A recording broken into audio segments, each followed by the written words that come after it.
Jay Crawford, Adam the Bull, Garrett Bush, Dustin Fox, Jason Lloyd, Tyvis Powell, plus, ba-da-da-da-da, you're loving him, Mikey McNuggets. And so many big names, it would take me hours to say all of their names. The ultimate Cleveland sports show starts now. Booyah! Happy Friday, Cleveland sports fans. Welcome to the Ultimate Cleveland Sports Show here on WKYC. I'm Jay Crawford. Over the next 30 minutes, we're going to be talking Cleveland sports. What should the Cavs players be focused on? Are you okay with the fact that they outwardly talk about winning a championship? Usually taboo. We'll debate. Jason. I'm Jason Lloyd. The NFL is debating changing the kickoff rule. I have an idea. Abolish it. They're not ready to go there yet, but we're going to talk about what they think is a good idea compared to what do I think is a good idea. G. I'm G. Bush, and we all know the Browns need a quarterback. Are they going to take it at 2 or at 33? We'll debate whether or not the quarterback should come first or the playmaker should come first. McNuggets. Reviews in sports, mainly the NBA, are getting way too long and tedious, and I think I have an idea to how to make it more enjoyable, and if nothing else, speed them up. Is this legitimate or comedic? You have to wait till the sequel, which is about I think we have our answer. Because one time he had a hypothetical, should defensive linemen be allowed to use knives? Carry knives. Right. Only they're one. allowed to abolish the tush push. So you know what? I was on to something just ahead of my time. You were ahead of your time. But guys, we start with the Browns in the NFL draft. We just had Damian Parsons on the YouTube show talking about why he believes Shedeur Sanders should be the pick. But in your guys' opinion, looking long-term, best-case scenario for the Browns, do you think it makes more sense to go quarterback at 2 and then fill in some of the other positions of need later in the draft? Or with 2 potential blue-chip prospects at the top in Abdul Carter and Travis Hunter, does it make sense to take one of those 2 with the Browns' number 2 pick and then fill in the quarterback with either Tyler Shough, Jackson Dart, whoever, later? G, start us off. Well, listen, we always talk about how this is a bad draft for quarterbacks, but you guys want us to pass on the top 1 or 2 pick at quarterback, and then go with 4, 5, 6, 7th best player in the 2nd, 3rd, 4th, 5th round. I think that you are here for a reason. The Browns are here because they don't have a quarterback, because Deshaun Watson was horrible, because we've seen what it looked like with Joe Flacco as that ended in the playoffs. Jameis Winston throws interceptions. Hey, we saw DTR with the 5th round pick. At this point, Shedeur Sanders may not be an all-pro of his first year. Heck, he may be a bust. But one thing that we do need, and one thing that we understand in this division, in the AFC North, and the AFC in general, if you don't have a quarterback, you can have all the defensive ends you want. You can have Myles Garrett. You could have Julius Peppers. Who else you want to throw? You want TJ Watt in there? And if you got DTR as your quarterback, you're not going to score any points. Julius Peppers is old. I know. Yeah, right. You see, he's a name brand recognition. If you're going to throw in old dudes, put LT on the list. Hey, let's throw all the defensive tackles in there. You want Courtney Brown again? Listen, I'm just saying. God, no. Just get me a quarterback. And more than anything, Jason, I could at least sell you some hope. I could at least sell you something in a couple years. And if he's garbage, hope's not a plan, G. If he's garbage by the time we move into that stadium, we could be right back up again, getting another quarterback, selling some more hope. Well, the question originally was, what do you think is the ideal? What do you personally think? If I'm answering personally, based on the information we have, trade up to 1 and get Cam Ward. Because if you stay at 2, you're probably not getting a very good quarterback. But that's just my opinion. If the Browns feel differently, I always defer to, I say it all the time, you pay those people for a reason. You have to value their opinion. If they tell you Shedeur Sanders is the guy, you stay right where you are. You turn the name on the card, and you go with Shedeur Sanders at 2, and you take somebody else. Everybody knows quarterback's the most. You take somebody else at 33. Everybody knows the quarterback is the most important position on the field. But if they don't have the right groceries in where you're shopping, you can't. You can only pick from what's there. So it feels to me, based on what came out this week about Tennessee, I believe Tennessee's looking at their situation. Nobody in Tennessee is in danger of being fired. The GM and the head coach just got there. Nobody's on the hot seat. But they're looking at 2 and 3 and saying, all of these teams are feeling pressure. If we don't totally love Cam Ward, we can wait till next year because we're not feeling the pressure. And oh, by the way, the Browns just traded 3 number 1s to go get a quarterback and it didn't work. So now what can we get out of them? So it's worth the conversation with Tennessee. If they were totally sold on Cam Ward, there is no conversation to have. You never heard about Jacksonville trading down when they had the chance to get Trevor Lawrence. You never heard about Indianapolis trading out when they had the chance to get Andrew Luck. When there's generational franchise-type guys there with teams that need quarterbacks, it's a no conversation. You hang up the phone and you take the guy. That's not the position Tennessee's in right now. They're willing to listen. If the Browns are desperate and feel like it's Cam Ward or no one, it feels like there's a pathway there to get something done. Yeah, it's funny, and I'm sure you found this too in talking to general managers through your career. I love the idea, and I hope someone writes a book that is a combination of all of the different general manager draft strategies. Yeah. I've been told this by a couple. I don't really have a book because that would mean that I have rules that are written in ink. And that means I can't use an eraser. But I did have a general manager tell me once, and I love the way he phrased it, and I'm going to botch it as I'm paraphrasing it 20 years later. What he told me was, if I had to write one draft rule in my book, it would always be to mitigate risk. What does that mean? Well, if you're not sure that the quarterback that you need isn't there, that's very risky. You can miss at guard. You can miss on a reach at wide receiver. We have. You can't miss on a reach at quarterback. And so if I just use that as the tent pole for what my philosophy would be as a draft general manager, and I am in line with that thinking, the rule that you would put in your number 2 in your draft book after mitigate risk, the second rule would be best available player. So often teams make this mistake. Well, we don't have a quarterback. We need a quarterback, so we've got to take the best available quarterback. And everybody is pretty much on the same page that the best available quarterback is Shedeur Sanders. The question should not be, how does Shedeur Sanders rank in this draft class? The question needs to be, how does Shedeur Sanders rank against the other 31 starting quarterbacks? And I don't know anybody that can sit here today and tell me, oh, he's a slam dunk top 32 player at that position in the world. I don't know that that's true. I do think that when you look at the other players in the draft, that could be Hunter, who I'm not big on because of his size. It could also be Abdul Carter. Of those two, which one minimizes my risk? I think Abdul Carter, which is why I would go that way. But I do think that I've seen it in the past. We've seen it with a lot of teams, but we've seen it more with the Browns. When you need a quarterback and you reach at quarterback, that's hope. And hope is not a plan. Let me ask you this question. If, say, for instance, next year, people say this quarterback class is going to be great. Say it turns out that it's not great. People go back to the draft or whatever. The Browns in this year's draft Abdul Carter because he was the number 1 on the board and you don't want to reach and he's surefire thing. If the Browns are picking number 1 or 2 next year, yeah, and there's a guy on the board who is better, not only than Abdul Carter, but is better than Myles Garrett as a defensive end prospect. Are you going to take a defensive end again next year? What are you looking at me for? He's the one that said it. Would you take? Telling me he's better than Myles Garrett? He's better than Myles Garrett. Hell yeah, I'm drafting him. And you still don't have a quarterback. I don't care. So you would have Abdul Carter, you would have Myles Garrett and this new guy, and you still don't have a quarterback. I'm going to lead the league in sacks. But you would have 2 of the three or 4 best pass rushers, and you're still drafting in the top of the draft because pass rushers do not move the needle. Well, would you draft? Through your hypothetical, they don't.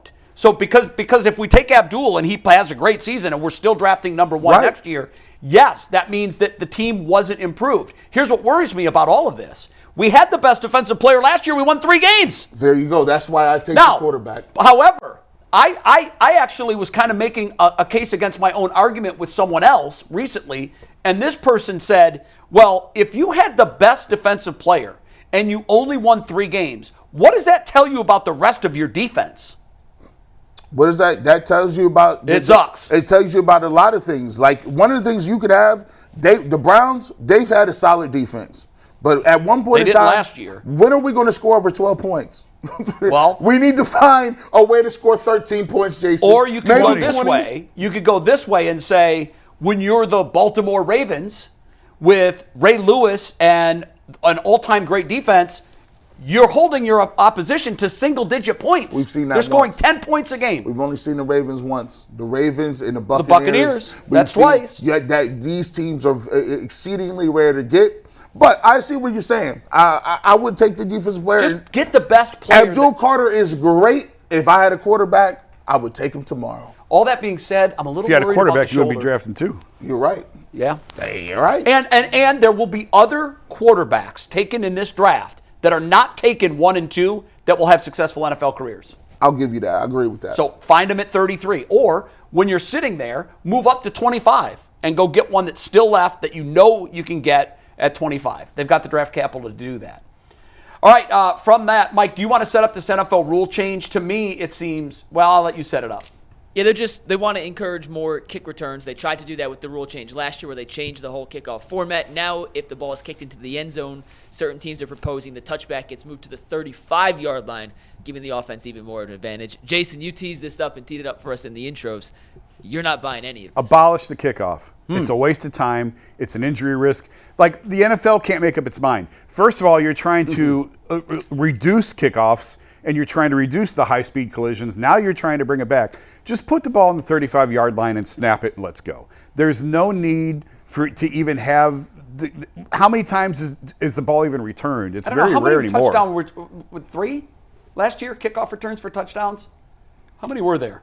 Not that many. And is it worth it for 3 or 4 or 5 plays a year? It's an exciting play, though. I know it doesn't happen most very of the often, time. It's not. But what if there's 9 seconds left?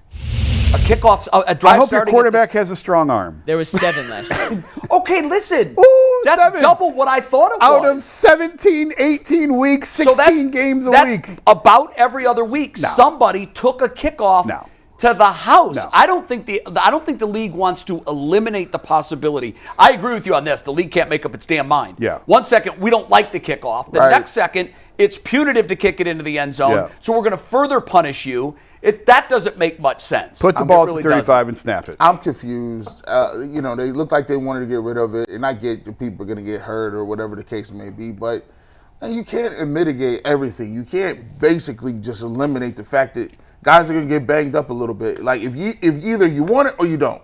Put the ball at the 35 and do what you need to do, or basically say, all right, let's go back to the old rules and kick the ball off and see if you can have some returns. I think what they're trying to do here is to force kickers to kick it between the 10 and the goal line.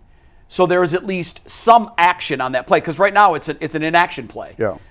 It's a formality, and I agree with you. If you're going to do it, then just get rid of it. I think what they want to do, and this does bring an interesting element of strategy and skill set into it.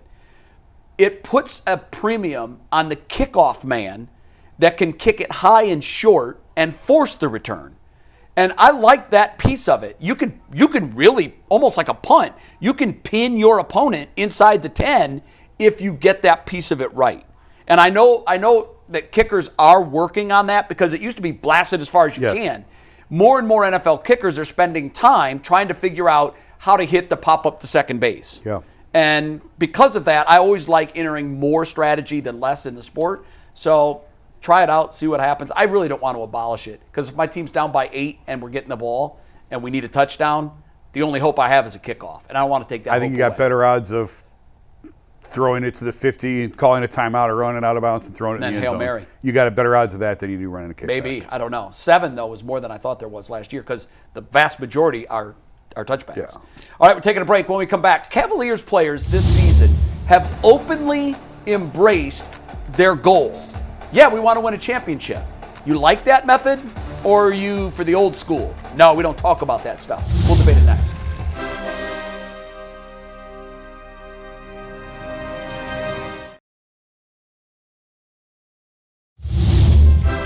Welcome back to the Ultimate Cleveland Sports Show. It's a philosophy thing. Like, are you okay with players openly embracing in media interviews, yeah, we want to win it all? Because for a long time, I think, and probably even still for the most part today, that's considered taboo.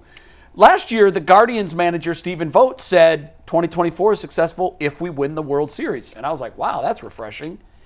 This year, before the season, a lot of the Cavs players were asked that, even during the season. I know they were on the cover of Cleveland magazine. They were on the cover of Slam magazine. And in the interviews for the piece that was inside the magazine, these guys are openly talking about, if we don't win it all, this season is a disappointment. Do you guys like that? Or are you more old school where you just don't talk about that? Man, I like the fact that, it takes a little bit of a mature demeanor to put you some expectations on yourself. I think it's cool that they should be thinking about that because that's where they're at. There's sometimes at a point in your career where you look around and you wake up and you're not young anymore. You're not, a rookie. You're not a guy that just is worried about getting his first max deal and gym shoe and running around the clubs and being seen in New York and big cities.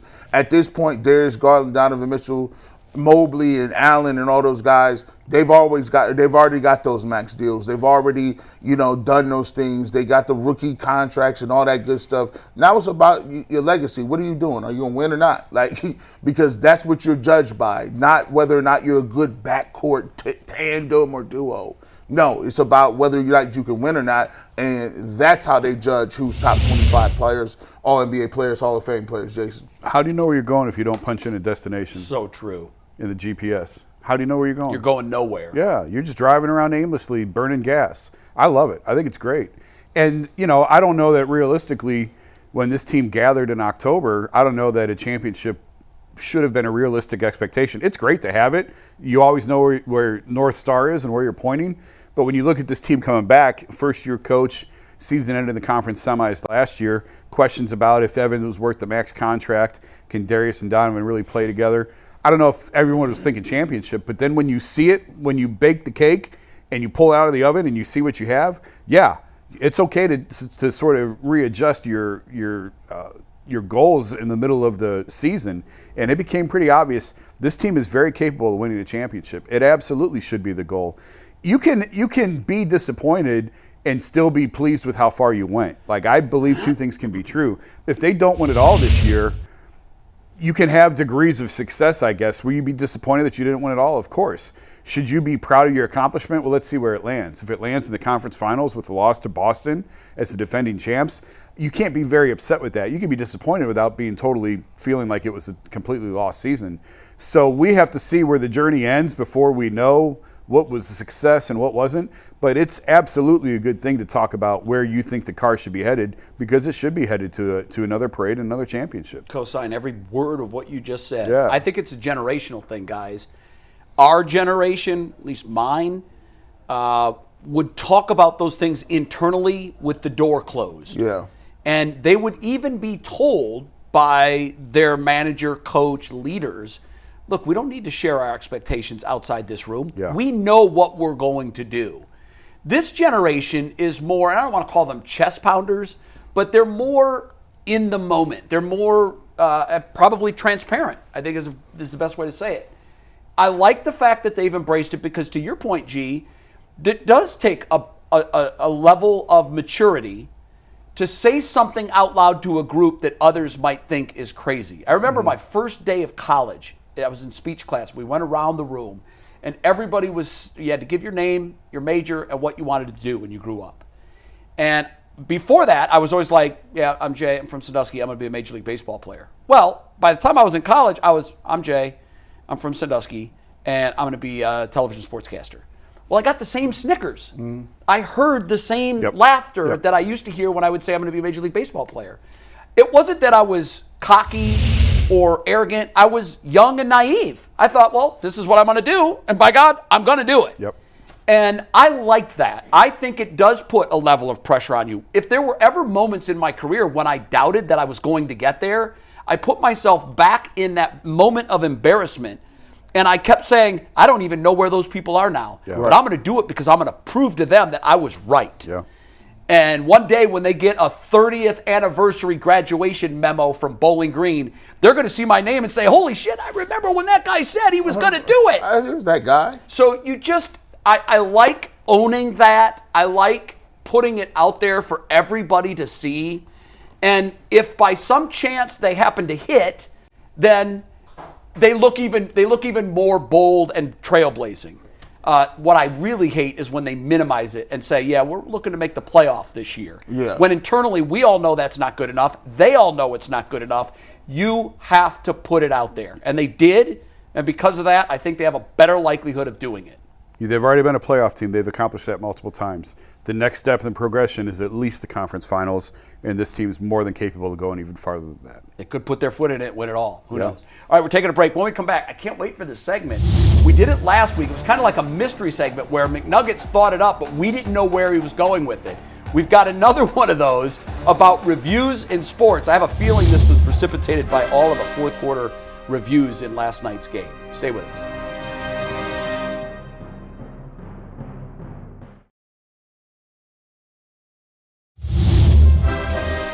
Welcome back to the Ultimate Cleveland Sports Show. We did this last week. I hope it kind of becomes a tradition here in this last segment of our KYC show. Mike has a surprise topic. We have no idea what it is other than that it pertains to reviews, replays in sports. Yeah, so I heard another podcast kind of dabble into some ideas on how to speed up reviews in sports because they just take too long. There's too many of them. Right. And I took the idea and I ran with it, made it my own. And I think I found the way to minimize reviews and speed them up. So in any review, football, basketball, whatever, while they are reviewing the play, the TV broadcast needs to take an incredibly tight shot of the referee's face. And every time they watch a replay, we get a tidbit of information on said referee. And it gets more salacious as it goes on. Wait, why are you punishing the ref? Because they need to make a decision. You don't have to look at it 38 times. If you can't tell after the first two, drop it. So here's what we're going to do. I have 12 replays max. The first replay, we learn your middle name. The second replay, we learn your favorite food. Third replay, favorite movie. Fourth, where'd you go to college? Fifth, which childhood team did you root for? Sixth, what's your net worth? Seventh, the name of your brothers and sisters. Eighth, any criminal history. Ninth, the name of your kids. 10th, your credit card number. 11, your home address. And the 12th and final replay, we get your social security number. So if a ref wants to sit up there and watch 12 replays for one play, take your time, sir. You are more than welcome to take your sweet old time. But you know what you're going to do? You're going to force them to hurry up and make the wrong decision. I am fine with that. Kenny Atkinson said last night, I would sacrifice a call or two for the flow of the game. It's not good for the coaches. It's not good for the players. It's not good for the fans. He's old school. He says he likes the sanctity of refs. What do you guys think of that idea? But I'm willing to put out all the referees' personal information in order to get his social you forgot his gambling debts. I wanted those gambling debts. Yeah, who's his bookie? I'm down to rework the list. Was his home address in there? Yep, yes, that was number 11. And you know what's messed up? Just to get the new iPhone, you got to have all that too. Yeah, that's true. And don't act for the max. They like, we need high school records too. Mike, I have a serious idea. Shoot. And it came to me not last night, but a couple of games ago when they were doing the same nonsense. They're using them because they have them. Yep. I think there needs to be a punitive action. Yep. Because right now the punitive action is, well, the call stands or it's overturned, whatever, in the case, however you used it. If you're wrong, the other team gets a technical free throw. I double down and give them 2. People are definitely if they're wrong on the second one, you get 2. Yeah, it's less of the ability to get it correct or not. It's just how long and how disruptive the game is. Steve Becker, EP's in town. He was at the game last night with us. There were 4 separate reviews in the third quarter. The third quarter took 51 minutes of real time. Did it really? 12 minutes of basketball. It was outrageous. Yeah, it was hard to watch. And Jay, there is a thing about coaches. First of all, the player always thinks that the call was wrong. Yes. Always. Yes. The ball was out on him. I didn't hit him. And then they looked at the coach and they're like, yeah, let's do it. And there's a relationship thing at play where the coach thinks, well, my guy's saying I got to have my guys especially back. If it's like Donovan Mitchell. Yep. You know, if it's a fourth man off the bench, you're like, yeah, no, you don't have that cachet. But I feel like there is a real pressure on the coach that anytime one of the stars says you got to look at a review, that you look at it. Yeah. And it slows things down to the point where it's obnoxious. And if it's a wasted review, now you're mad at the guy. And but you're right. There is, if they tell you to review it, it puts the coach in a tough spot. Yeah, it really is fascinating. I'm gonna assess a team extra foul. Yeah, you wasn't in the bonus until Donovan Mitchell did this. Yeah. Well, the free throws, look, a lot of these, I know the coaches are just using them because they have it. Yeah, and it's late in the game. Matt, let's take a flyer on it. Let's do it. We don't need that. It slows it down. The other thing that they've got to fix is this foul, this late foul situation when a team's down 5, there's a minute to go, and they just need them to miss a free throw. So they foul immediately on the inbound and hope for a miss. And then the other team quick runs down, gets the easy layup, and then inbound foul. And I think that happened in a game, might have been Detroit earlier this year with the Cavs, where the last minute took like 14 minutes. They've got to figure out something to do in that situation because that's not good basketball. Yeah. And the ratings are down, what, collectively as a league, 25%? I don't know the exact number, but they are down a little It's bit. big, and I'm not saying that that's the sole reason, but there's probably a host of reasons, and that is certainly one of them. I'll take these final couple seconds to remind everybody, if you haven't picked up your tickets yet to the show, where can they get them? Just go to the Hilarities calendar. We are live tonight, Friday night at 9:30 at Hilarities. And I'm told tickets are left, but not many. So hurry up, get your tickets, enjoy the show. Have a great weekend. We'll see you Monday. Go Guards! Peace.